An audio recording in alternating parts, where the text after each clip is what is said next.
नमस्कार, आदाब। आप सबका दिल से बहुत बहुत शुक्रिया कि आप समय निकालकर यहाँ इस जगह पर आए हैं, मुझे मेरी बात कहने का अवसर दे रहे हैं। इसके लिए आपका तहे दिल से शुक्रिया अदा करते हैं। मुसलमानों के क्या हालात हैं, आपको किसने ठगा है, इस पर हम कोई चर्चा नहीं करते। ये बात तकरीर तो आप दिन रात सुनते हैं। हम आपको अभी 20-25 मिनट में जो बात बताएंगे, अपना परिचय आपको देंगे, आपको ये बताएंगे कि आपकी बदहाली का, परेशानी का कारण क्या है, जन सुराज क्या है, और सबसे महत्वपूर्ण आप अपनी बदहाली से बाहर निकलने का रास्ता क्या खोज सकते हैं, वो रास्ते के बारे में आपको बताएंगे। आप बात को सुनिए, समझने का प्रयास कीजिए। अच्छा लगे तो इसको अपनाइए, और न अच्छा लगे तो जिसके साथ हैं वहीं पर रहिए। प्रशांत किशोर का हाथ मजबूत करने की जरूरत नहीं है। हम मन से आकर ये नहीं कहते हैं कि हमारा हाथ मजबूत कीजिए, हमको वोट दीजिए। जितने लोग यहाँ आए हैं, पहले आप इत्मीनान कर लीजिए कि हम आपसे वोट की चाहत लेकर नहीं आए हैं। ना हमारा दल है, ना हम वोट मांगते हैं। तो ये वोट की चर्चा का अभियान नहीं है। मेरा नाम है प्रशांत किशोर। हम वही प्रशांत किशोर हैं जिसने 2014 में इस देश में नरेंद्र मोदी का अभियान चलाया है। हमने मोदी को बनाया नहीं है, बनाने वाले तो ऊपर बैठे हैं, बनाने वाला तो भगवान है। लेकिन मोदी जी की मुख्यमंत्री से प्रधानमंत्री बनने की यात्रा में हमने कंधा जरूर लगाया है।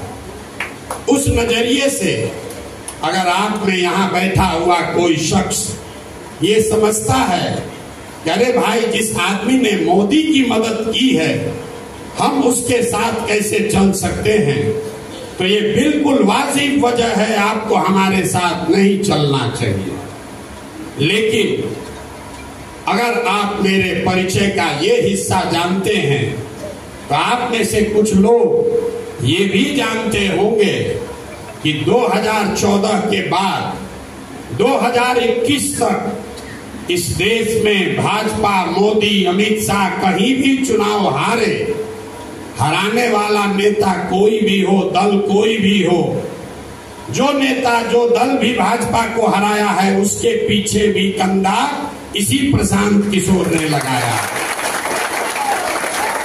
2015 में बिहार में महागठबंधन बनाकर भाजपा को हराया गया। महागठबंधन जिस शब्द का नाम सुनते हैं आपको उस पर फक्र होता है, वो शब्द ही प्रशांत किशोर ने लिखा है। उससे पहले महागठबंधन नहीं था, गठबंधन होता था। 2015 में बिहार में, 2017 में पंजाब में, 2018 में तेलंगाना में, 2019 में आंध्र प्रदेश में, 2020 में महाराष्ट्र और दिल्ली में, और 2021 में तमिलनाडु और पश्चिम बंगाल में, इतने राज्यों में भाजपा और उनके सहयोगी दलों को हराने वाले दलों और नेताओं की हमने मदद की है। लेकिन हमने उस काम को 2021 में छोड़ दिया। बहुत लोगों ने ये कहा कि भैया आप मदद कीजिए, इंडिया गठबंधन का मदद कीजिए, बिहार में मदद कीजिए।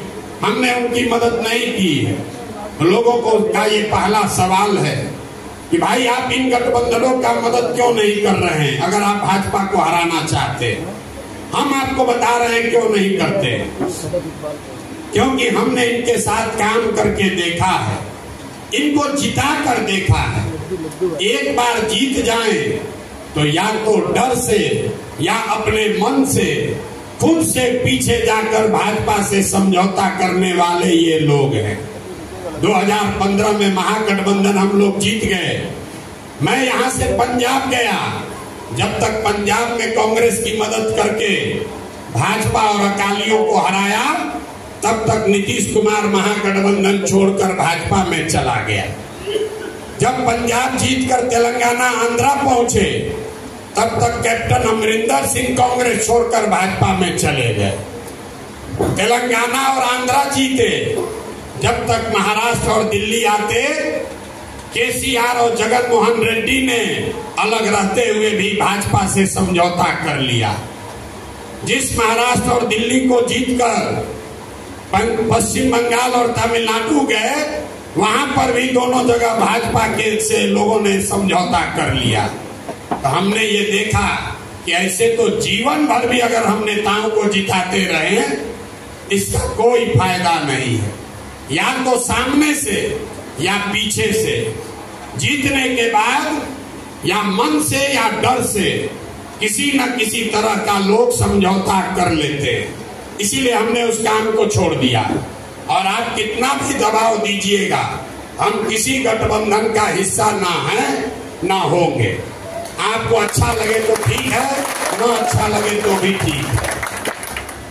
अब उस काम को छोड़कर हम यहाँ आए हैं और एक अभियान चला रहे हैं जिसका नाम है जन सुराज। जन सुराज क्या है? ये दल नहीं है, इसके नेता प्रशांत किशोर नहीं है। हम अभी लोकसभा का चुनाव हुआ है, चुनाव नहीं लड़े। तो हम कर क्या रहे? हम एक पंक्ति में अगर आपको बताएं तो जन सुराज आजादी से पहले महात्मा गांधी की जो कांग्रेस थी, उस कांग्रेस के को पुनर्जीवित करने का अभियान है। इसकी जरूरत क्यों है? इसकी जरूरत इसलिए है कि जिनसे आपका मुकाबला है, आप जिस भाजपा से लड़ना चाहते हैं, एक नई व्यवस्था बनाना चाहते हैं, आपको ये समझने की जरूरत है कि भाजपा की ताकत है क्या।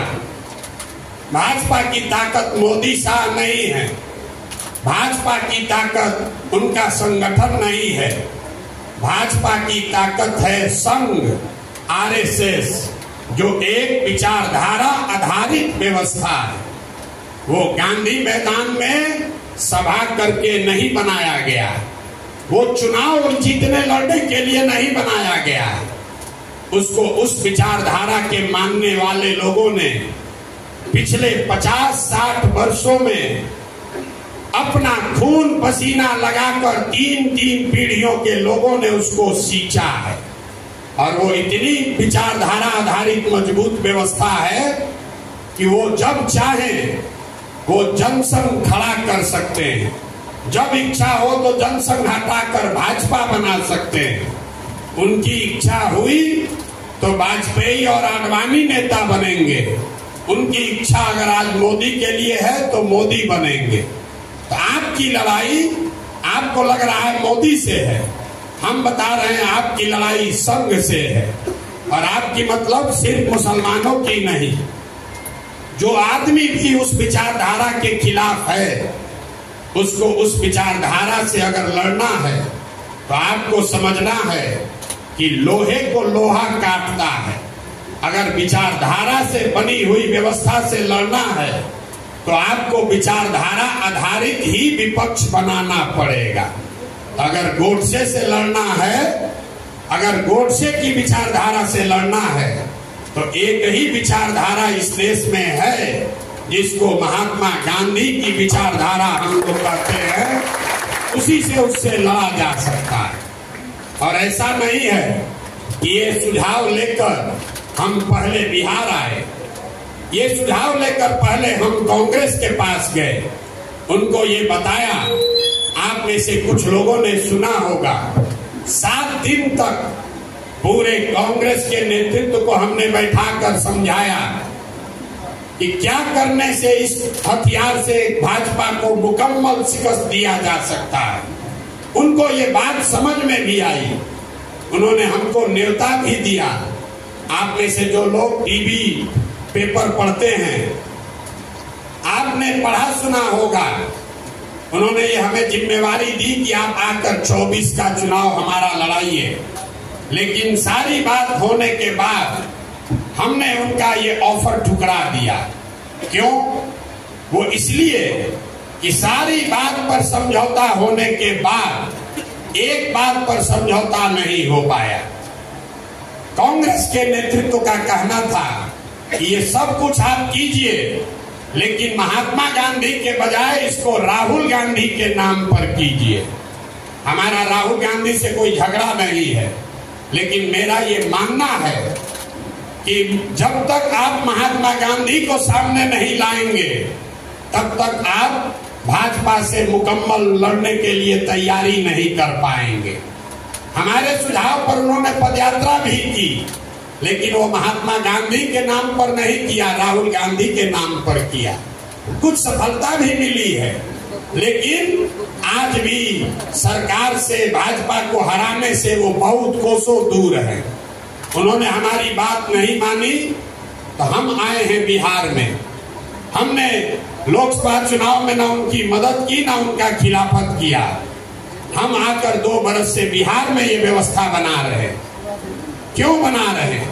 क्योंकि बिहार में अगर इसको बना दिया जाए तो पूरे देश में ये विश्वास पैदा हो सकता है कि ये भी तरीका है जिससे भाजपा से लड़ा जा सकता है, उनको हराया जा सकता है। जो गांधी का हम लोग नाम लेते हैं, पश्चिम चंपारण में गांधी आए, उन्होंने जो आंदोलन किया उससे देश को आजादी नहीं मिली। चंपारण आंदोलन से देश को वो हथियार मिला जिसका नाम है सत्याग्रह। लोगों को ये विश्वास हुआ कि ये हथियार है जिससे अंग्रेजों को हराया जा सकता है। तो जो बिहार में हम करने की कोशिश कर रहे हैं कि अगर जन सुराज की व्यवस्था बनाकर यहाँ भाजपा को, एनडीए को मुकम्मल शिकस्त दे दी जाए तो पूरे देश में ये विश्वास होगा कि किस तरीके से लोग आपस में मिलकर भाजपा को सिर्फ हराएंगे ही नहीं, अपने और अपने बच्चों के लिए अच्छी व्यवस्था भी बनाएंगे। अब आपकी भी स्थिति पर आते हैं, मुसलमानों को क्या करना चाहिए? मुसलमानों की बड़ी बदहाली है। हम 2 बरस से पैदल चले, हमको सच्चर कमेटी के बारे में बात नहीं करना। जो आंख से देखे, 5300 से ज्यादा गांव में हम पैदल गए हैं। अपनी आंख से जो देखा उसके आधार पर हर दिन बता रहे हैं कि दलितों के बाद सबसे ज्यादा गरीब, बदहाल, फटेहाल अगर कोई समाज है तो वो मुस्लिम समाज है। ये आंख से दिख रहा है। और आपको एक नई बात बताऊंगा, जो मुसलमानों के बड़े आबादी वाले गांव हैं, उन गांवों की स्थिति मुसलमानों के छोटे गांव के मुकाबले या मिक्स्ड आबादी वाले गांव के मुकाबले ज्यादा खराब है। ये हम जब पैदल चले तो मुझे ऐसा लगा कि भाई जो बड़े मुसलमान के गांव हैं, यहाँ मुसलमानों की आबादी 3000 से ज्यादा है, उसका हालात सबसे ज्यादा खराब क्यों है? तो उसके लिए हम लोगों ने एक यहाँ पर स्टडी किया है। उसका जो नतीजा है वो आपसे साझा करना चाहते हैं। हम लोगों ने पाया कि जिन गांवों में मुसलमानों की आबादी 3000 से ज्यादा है, उन गांवों की हालत इसलिए खराब है क्योंकि उन गांवों को राजनीतिक तौर पर चिन्हित कर लिया गया। जब कोई जदयू का, भाजपा का विधायक, सांसद जीतता है तो लोग बताते हैं कि 5-5 बरस वो उस गांव में आता ही नहीं है, क्योंकि वो कहता है, जानता है कि यही वो गांव है जहां से मेरे खिलाफ 3000, 4000, 5000 वोट मिला है। लेकिन अफसोस की बात यह है कि जब वहां से लालटेन का कोई जीत कर आता है, वो भी उस गांव में नहीं जा रहा। वो क्यों? क्योंकि उसको भी मालूम है कि हम काम करें या न करें, ये 5000 वोट हमारे जेब में है ही, ये वोट हमको मिलेगा ही मिलेगा। तो वहीं बगल के गांव में हिंदू का गांव है, जहां उसका भाजपा से मुकाबला है, वहां पर सड़क बनवाता है। अब बगल में 5000 मुसलमान की आबादी वाला गांव है, तो वहां सड़क नहीं बनवाता है, सोचता है तो देवे करेगा वो, तो आप दोनों ओर से मारे गए। और इस बात का मैं आपसे दावा कर रहा हूं, आप गया में औरंगाबाद में जाकर देख लीजिए और हमको बताइएगा, मुसलमानों के छोटे आबादी वाले गांव के मुकाबले मुसलमानों की बड़ी आबादी वाले गांव की हालत ज्यादा खराब है। अब आपकी हालत इतनी बदहाल क्यों है? आप बता रहे हैं कि नेता लोग आपको ठगा है इसलिए ऐसा है। कोई कह रहा है भैया हम लोग को पहले 40 वर्ष कांग्रेस ने ठगा, कुछ लोग बता रहे हैं कि लालू जी ठगे, कुछ लोगों का ये भी मानना है कि लालू जी जब तक थे तब तो ठीक है, तेजस्वी के आने के बाद से हम लोग की दशा बिगड़ गई है, कोई पूछ नहीं रहा है, भाव नहीं दे रहा है।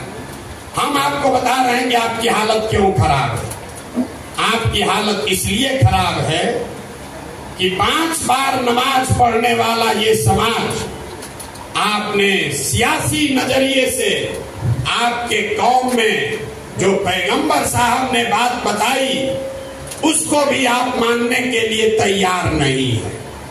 आपके कौम में पैगंबर साहब ने कहा कि जिस कौम को अपने रहनुमाओं की समझ न हो उसके ऊपर जालिम हुक्मरानों को मुसल्लत कर दिया जाता है।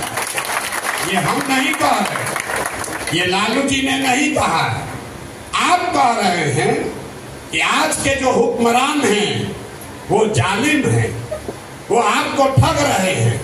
तो आपके कौम में ये क्या बताया है पैगंबर साहब ने? उन्होंने बताया है कि अगर आप गलत रहनुमा का चुनाव करोगे तभी आप पर जालिम हुक्मरानों को मुसल्लत किया जाएगा। तो अगर आपके ऊपर जालिम हुक्मरान मुसल्लत हैं तो इसका मतलब है कि कहीं ना कहीं आपसे अपने रहनुमाओं को चुनने में गलती हुई है। मुसलमान कहता है कि भाई हम लोग के पास बिहार में विकल्प नहीं है, इसलिए हम लोग गलत रहनुमा चुन रहे हैं। हम अभी आपको एक उदाहरण देकर बताते हैं कि आपकी राजनीतिक सलाहियत कितनी खराब है और कैसे आपने गलत रहनुमाओं को चुना है। आज हम नीतीश कुमार के विरोध में खड़े हैं, लेकिन 2014 में नीतीश कुमार यहाँ चुनाव लड़ने आए थे। उन्होंने मुसलमानों के साथ कोई धोखा गलती नहीं की थी। भाजपा के सहयोग से उनकी सरकार थी, लेकिन 2005 से लेकर 2014 तक नीतीश कुमार ने मुसलमानों के साथ कोई धोखा नहीं किया था। यहाँ बैठा हुआ हर मुसलमान मानेगा कि जितना काम लालू जी के राज में हुआ उससे कहीं ज्यादा काम नीतीश कुमार ने मुस्लिम समाज के लिए किया था। ये वही नीतीश कुमार है जिसने 2010 में नरेंद्र मोदी को बिहार में घुसने से रोक दिया था कि हम चुनाव लड़ेंगे लेकिन मोदी जी को आने नहीं देंगे। ये वही नीतीश कुमार है जिसने 2012-13 में जब मोदी जी को इस भाजपा ने अपना चेहरा बनाया तो उन्होंने उस गठबंधन से अपना किनारा कर लिया, अपने सरकार को दांव पर लगाए। लेकिन वही नीतीश कुमार इसी बिहार में गया में जब अपने काम के आधार पर चुनाव में आए 2014 में, तो आप ईमानदारी से बताइए आप में से कितने लोगों ने उनको रहनुमा मानकर उनके साथ खड़े होने का काम किया। इस राज्य के मुसलमानों ने नीतीश कुमार की चिंता नहीं की, तब आप लालटेन पकड़कर घूमने लगे। उसको रहनुमा नहीं माना जिसने 10 बरस आपके लिए आवाज उठाई थी, काम किया था। अगर आप 2014 में सही रहनुमा चुन लेते, नीतीश को जिता देते, तो बिहार की राजनीति में आपको विकल्प का रोना नहीं रोना पड़ता। लेकिन आपने उसको रहनुमा नहीं माना।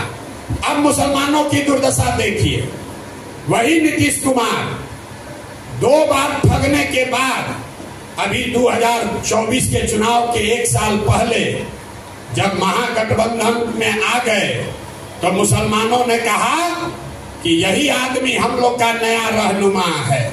यही हम लोग को अब जिताएगा, यही मोदी को हराएगा। जब उनको रहनुमा मानना चाहिए था तब आपने नहीं माना, और जब वो आदमी आपके पीठ में छुरा घोंप के 2017 में गया है, फिर भी 2020 में 2023 में आप उसको रहनुमा मानने को तैयार थे।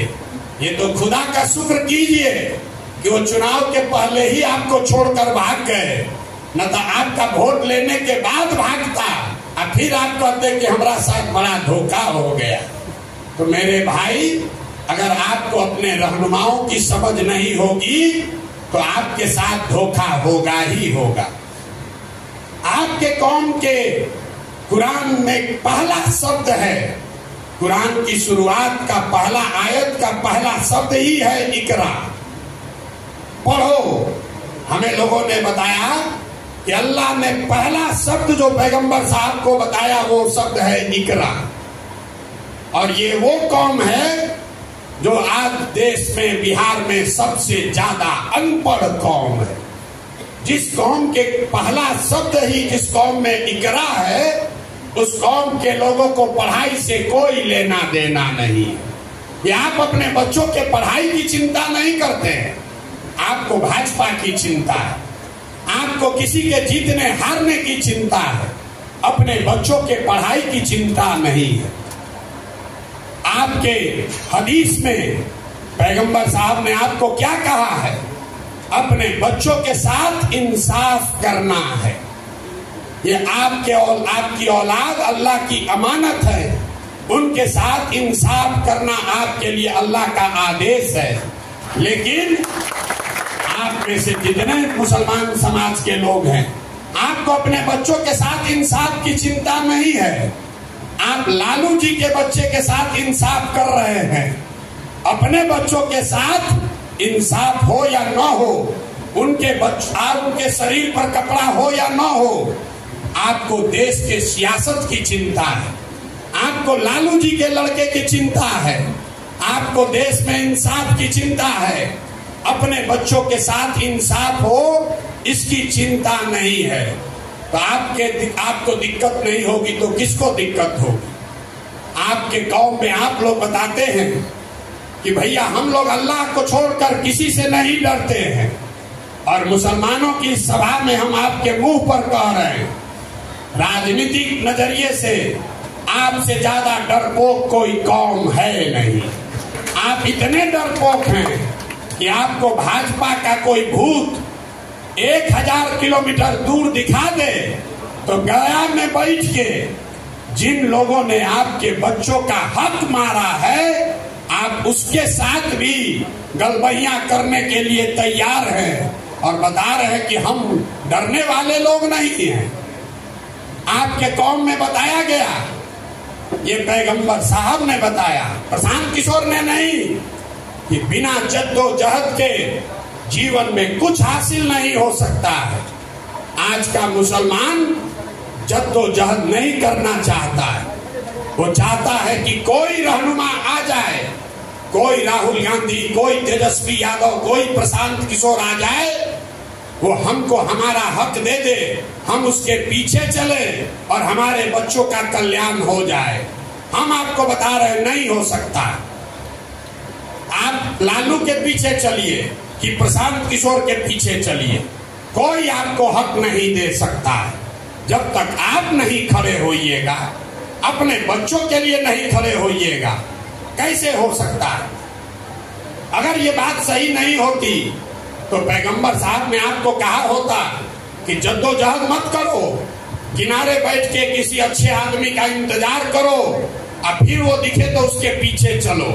ये बात नहीं कही गई। आप कह रहे हैं कि हमारी आबादी नहीं है, कैसे हम लड़ेंगे? हमारे जात के कितने लोग बिहार में रहते हैं, हम क्यों खड़े हैं? नीतीश कुमार के जाति के कितने लोग बिहार में रहते हैं? 2% से कम। लालू जी के जाति के कितने लोग बिहार में रहते हैं? 15% से कम। सबसे बड़ी आबादी आपकी है।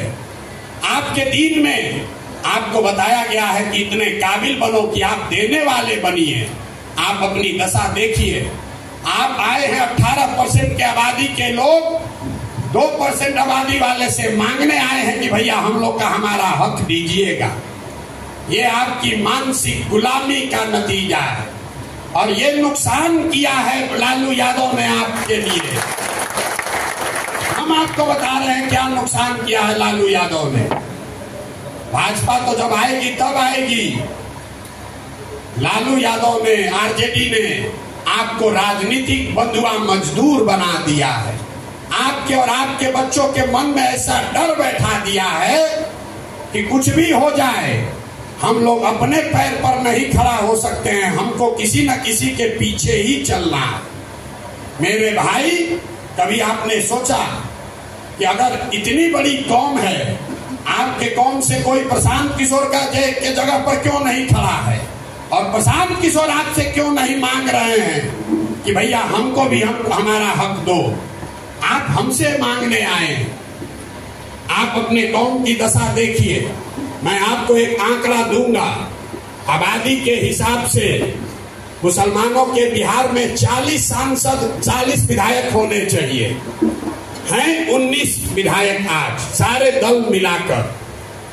आपके लिए ये चिंता का कारण होगा, हमारे लिए चिंता का कारण नहीं है। विधायक आपका 19 इसलिए है कि विधानसभा चुनाव में दलों ने मुसलमानों को टिकट नहीं दिया।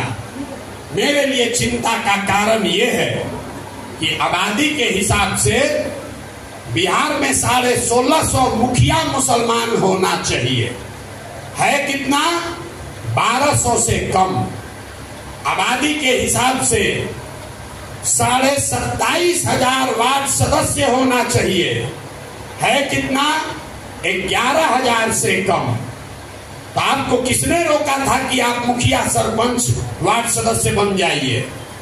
आपको रोका है आपके मानसिक गुलामी ने, जिसने ये मान लिया है कि राजनीति हमारे और हमारे बच्चों के लिए नहीं है, ये लालू जी के लिए है, ये प्रशांत किशोर के लिए है, ये अखिलेश और ममता बनर्जी के लिए है और हम लोग झोला ढोने के लिए है। खोज रहे हैं किस पर विश्वास करें। तो भैया जिसके पीछे चलोगे आपको नुकसान ही होगा। हमारे पीछे चलिएगा हम भी आपको ठगेंगे। अगर जान जाएंगे कि 18% की कौम हमको मुफ्त में वोट दे रही है तो हम आपको हक क्यों देंगे? मुसलमानों की आप दशा देखिए। हम सिर्फ बिहार में नहीं कह रहे, पूरे देश में हमने चुनाव प्रचार कराया है। मुसलमानों के गांव में हम लोग जाते हैं तो चुनाव से पहले मुसलमान लोग कहते हैं, अरे हमसे वोट मांगने क्यों आए हैं? हम तो आपको देंगे ही देंगे, आप अपना हिंदू वोट समेटिए। भाजपा को हराना है तो हिंदू वोट समेटिए, हम लोग तो आपको देंगे ही देंगे। देखिए अपना दुर्दशा। आप उससे मांगिएगा क्या? कोई आपसे वोट मांगने आ रहा है तो कह रहे हैं कि मांगने भी मत आओ, हम तो तुम्हारे गुलाम हइये हैं, तुम अपना हिंदू वोट समेटो। और जब जीत के आ जाता है, आपका रोड नाली गली नहीं बनाता है तो आप कहते हैं कि हमको पूछिए नहीं रहा है। तब हम आपको इससे निकलने का एक रास्ता बताएंगे, उसको आप समझिए। अभी तक आपको हिंदी हार्टलैंड में, यूपी बिहार में राजनीतिक सफलता का आपका मंत्र रहा है MY। मुसलमान और यादव मिलकर राजनीतिक लड़ाई लड़कर जीतते रहे। आजकल ये फॉर्मूला काम नहीं कर रहा। मुसलमानों को लग रहा है कि यादव लोग हम लोग को धोखा दे रहा है। ये बात नहीं है। हम आपको बताएंगे कि क्या हो रहा है। समीकरण आज भी वही है, खाली उसका ऑर्डर बदल गया। अब MY नहीं है, अब YM है। जहां Y खड़ा होगा 100% मुसलमान वोट उसको मिलेगा। जैसे ही M खड़ा हुआ कि आधे से ज्यादा यादव समाज के लोग भाजपा को वोट दे देते हैं। ऐसा क्यों होता है? क्या ये यादव कर रहे हैं? नहीं, आपको समझने की जरूरत है। अगर आप यादव को छोड़कर दलित के साथ, फॉरवर्ड के साथ, कुशवाहा, अति पिछड़ा के साथ भी एक कॉम्बिनेशन बना लीजिए वहां पर भी यही होगा। जब वो खड़ा होगा आप 100% वोट दीजिएगा। जैसे ही आप खड़े होइएगा आधे से ज्यादा उस समाज का आदमी भाजपा को वोट देगा। ऐसा क्यों है? ऐसा इसलिए है कि पूरे देश में करीब करीब आधा हिंदू, इसको याद रखिए, इसी से रास्ता भी आपको बताएंगे, आधा हिंदू विचारधारा के आधार पर हिंदू मुसलमान के नाम पर भाजपा को वोट दे रहा है। इस चुनाव में भाजपा को कितना वोट मिला? करीब करीब 36%। मुसलमानों ने तो भाजपा को वोट दिया नहीं। इस देश में 80% हिंदू रहते हैं और 80 में अगर 40% वोट भाजपा को मिला तो इसका मतलब है कि करीब करीब आधे हिंदू भाजपा को वोट दे रहे हैं। और इस आधे हिंदू में सभी जाति के हिंदू शामिल हैं। वो यादव भी है, ब्राह्मण भी है, अति पिछड़ा भी है, दलित भी है। हमारी बात पर भरोसा नहीं है तो एक बात समझिए, मोदी जी को जो हिंदुओं ने बिहार में वोट दिया, आपको लगता है कि हर आदमी जाति पर वोट देता है। कभी आपने ये नहीं पूछा कि भाई जो हिंदुओं ने मोदी को, भाजपा को बिहार में वोट दिया वो किस जाति के थे? वो तो मोदी के जाति का बिहार में कोई रहता ही नहीं है। उन लोगों ने जाति से हटके हिंदू मुसलमान के विचारधारा के आधार पर मोदी को, भाजपा को वोट दिया है। तो इस बात को याद रखिए कि हिंदू समाज में 50% करीब करीब आधे हिंदू आज भाजपा को विचारधारा के आधार पर वोट दे रहे। बच गया आधा, इसी से आपको रास्ता निकलेगा। आधा हिंदू कौन है जो भाजपा को वोट नहीं दे रहा? वो किस जाति का है, किस समाज का है? हम आपको बता रहे हैं कि वो आधा हिंदू कौन है। जो हिंदू गांधी के विचारधारा का मानने वाला है, वो यादव हो या ब्राह्मण, कुशवाहा हो या राजपूत, दलित हो या अति पिछड़ा, गांधी को मानने वाले हिंदू आज भाजपा को पूरी तरीके से वोट नहीं देते। जो अंबेडकर की विचारधारा को मानने वाला हिंदू है वो भी भाजपा को वोट नहीं दे रहा। जो कम्युनिस्ट विचारधारा के मानने वाले हिंदू हैं वो भी भाजपा को वोट नहीं दे रहे। और जो लोहिया जयप्रकाश के समाजवाद के विचारधारा को मानने वाला हिंदू है वो भी भाजपा को वोट नहीं दे रहा। तो 4 विचारधारा के मानने वाले हिंदू आज भाजपा के साथ नहीं हैं। गांधी, अंबेडकर, कम्युनिस्ट और सोशलिस्ट, ये 4 विचारधारा के लोग, इनके साथ अगर मुसलमान सामाजिक राजनीतिक गठजोड़ बना ले तो आपकी संख्या हुई 60% और भाजपा की संख्या हुई 40%। यही फॉर्मूला है भाजपा को हराने का और यही जन सुराज की सोच का मैथमेटिक्स है, गणित है कि हिंदू मुसलमान के नाम पर नहीं, यादव ब्राह्मण पिछड़ा दलित के नाम पर नहीं, लड़ाई विचारधारा वालों से है। तो जो लोग विचारधारा के आधार पर लड़ रहा है भाजपा से, उसके साथ गठजोड़ बनाया जाए तो कुछ भी हो जाए, मुसलमान खड़ा हो या हिंदू खड़ा हो, जो गांधी को मानने वाला हिंदू है वो भाजपा को वोट नहीं देगा। जो अंबेडकर को मानने वाला हिंदू है वो मुसलमान को वोट देगा, भाजपा को वोट नहीं देगा।